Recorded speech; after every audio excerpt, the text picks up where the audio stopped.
Bran is a really important character in Game of Thrones, and perhaps one of the most powerful ones as well. He can warg into animals and Hodor, he can travel into the past, and maybe even into the future. He can influence the past like we saw when young Ned heard him, or when he breaks Hodor. Sorry. This has spawned so many theories, some on a small scale, and some that Bran is responsible for almost everything.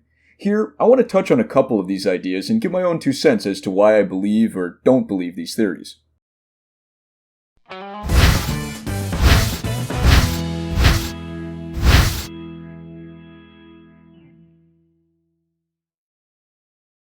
The first theory I want to touch upon is that Bran is the Lord of the Light. This theory states that it's him that gives visions to people like Melisandre to help fight against the White Walkers. This theory has a major flaw right out of the gate. The religion was established in the East. It didn't even reach Westeros until relatively recently, when Thoros of Myr arrived only 2 or 3 decades before the show starts. I can see Bran thinking, I'll talk to people, but only East, and it won't be important stuff. I'll even whisper Varys something when they cut his junk off, and then a few hundred years later, the religion will hit Westeros. Sound plan.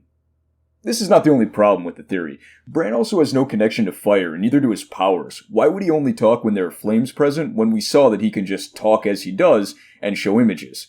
Not to mention, and it's something that I say a lot in these theories because it's important, there are close to 0 clues or proper evidence for this. I doubt Bran knows who the Lord of the Light is, or what he's about.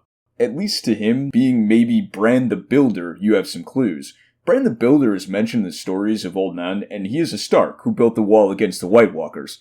At best, Bran used the excuse of the Lord of the Light to somehow maybe give Melisandre a message, but I don't think there's a chance that he's the real Lord of the Light. Now let's move on to, I guess, a more plausible theory, that Bran was every or some Brandons from the House Stark in the past.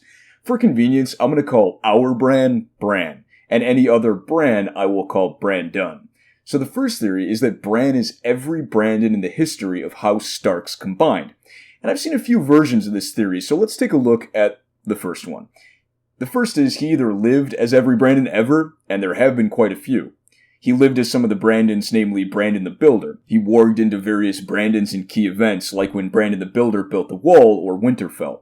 Now we can quickly disprove he was every Brandon in history. They all had different personalities. If we take, for example, the only other Brandon we really know, Ned's older brother, he is nothing like the Bran we know. He has no signs of someone taking control over him, and he never did anything really important other than dying, which started the war. And I don't think Bran caused him to go to King's Landing, because that action was perfectly in line with Brandon's personality that we already knew. Let's take a look at this other idea, that he lived as some of the other Brandons, namely and most importantly, Brandon the Builder. The idea is that he warged into various Brandons during key events, like when Brandon the Builder actually built the Wall or Winterfell. Now first, we have to decide how he did this. He obviously went into the past using his seer ability, but was he actually Brandon the Builder and the other Brandons? By that I mean, is it him in his own body and he found a way to actually travel in his body in time, or did he warg into the body? I don't think he can travel into the past. Yes, he has a connection to it, and yes, he can affect it to some extent, but there's several reasons why I give it a very low chance of being true. First, there are no real clues in the book or the show to this kind of power. There are clues to his future, like the fact that he was told that he would have the ability to fly, but nothing for this. The second problem I have is that he's not the first person to have this power. The Children of the Forest, who are darn near extinct, had people with the same power, and could have used it to maybe save themselves. Why didn't they? I do see one way this could go, but I'll talk about it later. Now let's say he warged into a person, and this is how he controlled him. This has many problems. First, he can't warg into normal people. In the books, when you warg into someone, he's still there. He can fight you. So the more able the mind is, the harder to control they become. The person feels you're there. So no, I don't think he can just go warging into Brandon the Builder. And I'll say again what I said about the Children of the Forest. They had people with the same power Bran had, and if they were able to take control of people, I think they would have won the war. Warging is hard, and a connection to the person that you're warging into is important. This is why warging into Summer is relatively easy, because they have a strong connection.